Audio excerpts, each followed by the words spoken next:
Good morning class. बेटे आज हम पढ़ेंगे पाठ 9। हमारे पाठ का नाम है चतुर चरवाहा। चलिए। मनवा चतुर चरवाहा था, भेड़ों को चराते हुए एक दिन चिल्लाया, मैंने पहेली बूझ ली, मैंने पहेली बूझ ली। वहीं से एक घुड़सवार जा रहा था। हे लड़के, तुमने मेरे घोड़े को इतना क्यों डरा दिया? क्या तुम बिना शोर मचाए चुपचाप अपनी भेड़ों को नहीं चरा सकते? मैंने जानबूझकर उसे नहीं डराया। अच्छा, तो फिर तुम चिल्लाए क्यों? ठीक है बेटा, एक चरावाहा था जिसका नाम था मनुआ। ठीक है, वो अपनी भेड़ों को चराने गया था। ठीक है, और वो बहुत ज़ोर से चिल्लाए कि मैंने पहेली बूझ ली, मैंने पहेली बूझ ली। वहीं से घुड़सवार जा रहा था तो उसने कहा कि ये लड़के तुम इतनी ज़ोर से क्यों चिल्लाए कि मेरा घोड़ा डर गया। ठीक है, उन्होंने उसको बोला कि क्या तुम बिना शोर मचाए अपनी भेड़ें नहीं चरा सकते हो? फिर कहता है मनो, मैंने जानबूझकर उसे नहीं डराया। अच्छा, तो फिर तुम चिल्लाए क्यों? तुमने अपनी फर की टोपी नीचे क्यों फेंकी?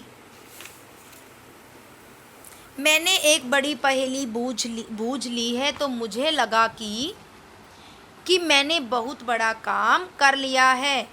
तुम्हारी पहेली क्या थी मुझे बताओ, मैं भी बता सकता हूँ। घुड़सवार सोचते हुए, ठीक है, वह क्या चीज तुम्हारी पहेली क्या थी मुझे बताओ, मैं भी बता सकता हूँ। वह क्या चीज़ है जो आदमी से भी ऊंची और मुर्गी से भी छोटी है? घुड़सवार सोचने लग गया कि उसने ऐसी पहेली पूछी। ठीक है, तो घुड़सवार को समझ नहीं आ रहा था कि उसने क्या पूछ लिया। मैं फिर बहुत देर तक सोचने के बाद घुड़सवार बोला कि चलो मैं हारा, तुम जीते। अब जवाब बताओ क्या? जनाब, मेरी यह टोपी मुर्गी से भी छोटी है, पर जब पहन ली जाती है तो आदमी से ऊंची हो जाती है। तुम बुद्धिमान हो, मैं तुम्हारी भेड़ों में से एक भेड़ खरीदना चाहता हूँ, मुंह मांगा धन दूंगा, पर मुझे वह भेड़ चाहिए जो न सफ़ेद, न काली, न भूरी, न चितकबरी और न ही किसी दूसरे रंग की। ठीक है, मैं आपके लिए ऐसी भेड़ तलाश करके रखूँगा। अगले दिन देखो घुड़सवार आता है, क्या तुम्हें भेड़ मिली जैसी मैंने तुमसे कही थी? हाँ साहब, मिल गई जैसे आपने मांगी थी। मेरे बाड़े में बंद है, पर उसे लेने के लिए आदमी उस दिन भेजिएगा जिस दिन न सोमवार हो, न मंगलवार, न बुधवार, न बृहस्पतिवार, न ही शुक्रवार, न शनिवार, न रविवार। वह किसी और दिन आए तो बेहतर होगा। दाम जो आप देना चाहे वही दीजिएगा। ठीक है, यह सुरीली बांसुरी तुम्हारे लिए, यह मेरी ओर से भेंट है। जितने सुंदर तुम जवाब देते हो उतनी ही अच्छी तरह बांसुरी बजाओ। यह बांसुरी अपनी मधुर आवाज़ से तुम्हारा दिल बहलाएगी। कहते हैं तभी से चरावाहे और बांसुरी का गहरा संबंध है। देखो, उन्होंने से पहले तो चरावाहे ने उनसे पहेली पूछी कि ऐसी पहेली, मैंने एक पहेली बूझ ली है। वो कहते कौन सी? जब उसने बताने कि ऐसी चीज़ बताओ कि जो आदमी से छोटी, आदमी पहने तो छोटी। ठीक है, एक सेकंड बेटा, उसने पूछा था ना कि ऐसी कौन सी चीज़ जो आदमी से भी ऊंची है और मुर्गी से भी छोटी है।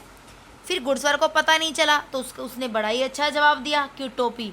टोपी होती है ना, जब हम पहन लेते हैं सर पे तो वो आदमी से भी ऊंची हो जाती है ना, लेकिन जब वो मुर्गी से भी, जब वो उसको उतार देते हैं तो बैठ जाता है आदमी, तो उसके मुर्गी से भी छोटी लगती है टोपी। ऐसा ही है ना, अगर जो आदमी टोपी को पहन लेता है तो बहुत ऊंची होती है, लेकिन अगर उस सर से नीचे उतारते देखते हैं तो मुर्गी से भी छोटी होती है। तो घुड़सवार उसकी बात सुनकर बड़ा हैरान हो जाता है, कहता है कि तुम तो बहुत ही बुद्धिमान हो। वो उसकी बुद्धिमानी से प्रसन्न होकर उसे क्या देता है? एक सुरीली बांसुरी देता है। ठीक है, कहते कि तुम जितने सुंदर जवाब देते हो उतनी ही अच्छी तुम बांसुरी बजाओ। यह बांसुरी तुम्हारा मन बहलाएगी। ठीक है बेटा, तो इसमें क्या था, क्या सीखा हमने इस पाठ से? कि हल्का फुल्का मनोरंजन, एंटरटेन किया ना इस पाठ ने हमें। देखो, उसने कैसी कैसी पहेली बूझी, घुड़सवार को भी नहीं पता था। ठीक है, फिर उससे क्या होता है, देखो उसके बाद जो घुड़सवार होता है उसके व्यवहार को पहचानता है कि तुम तो बहुत अच्छा व्यवहार है। ठीक है, और उसको उपहार के तौर पर वो क्या देता है? एक बांसुरी दे देता है। ठीक है, वीडियो को देखकर चैप्टर को समझना है, अगर नहीं आता है तो मैम आपको लाइव क्लास में समझा देंगे। Okay, bye class.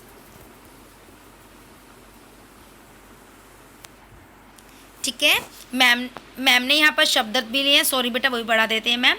बूझना, बूझना होता है जानना या समझना। ठीक है। मुंह मांगा यानी कि जितना आपने मांगा उतना ही इनाम दूंगा या पैसे दूंगा। फर, फर होता है बेटा रोएदार मुलायम कपड़ा।